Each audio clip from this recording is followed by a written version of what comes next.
Welcome back to the Redneck Reefer. In today's video, we're going to be talking about water.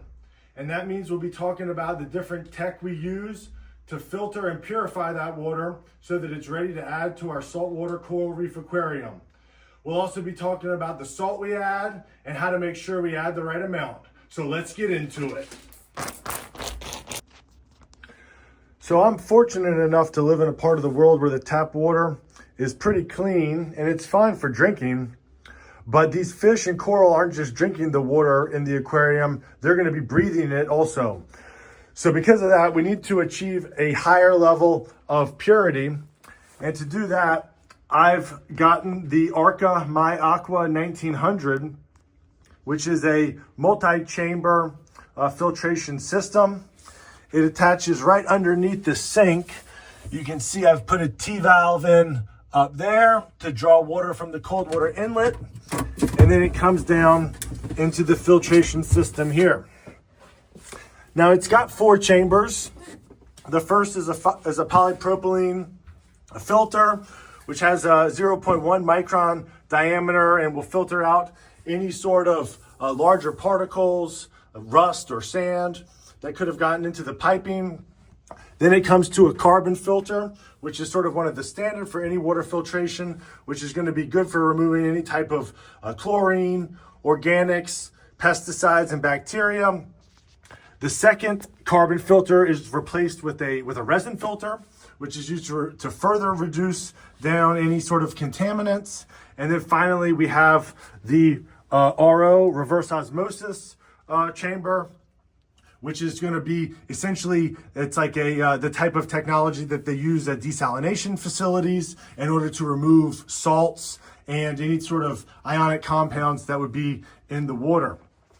And so this system is known for sort of having a really good price point for the efficiency and filtration. So that means not so much waiting around time for the water to be ready and filtered.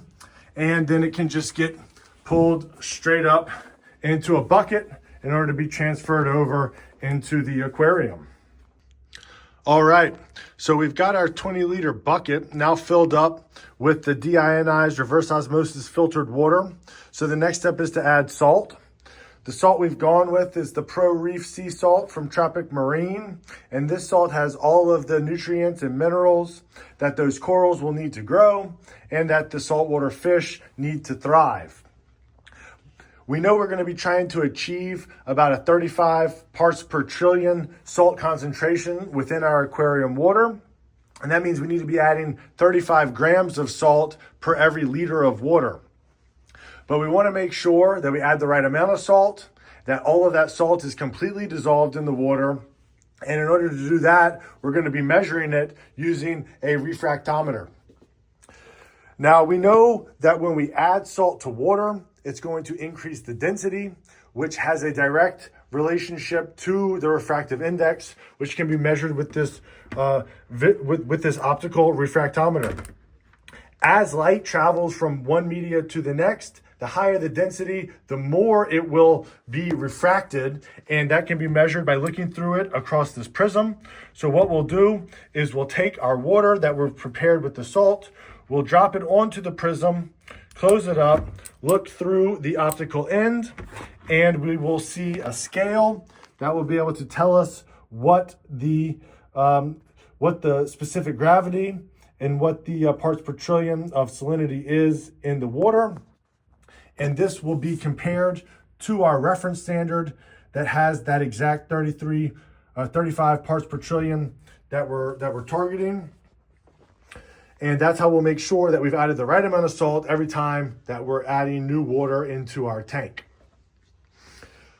So the next steps for the project are the arrival of the tank. We're expecting that to come in just the next couple of days. So please subscribe to the channel, like the video if you enjoyed it.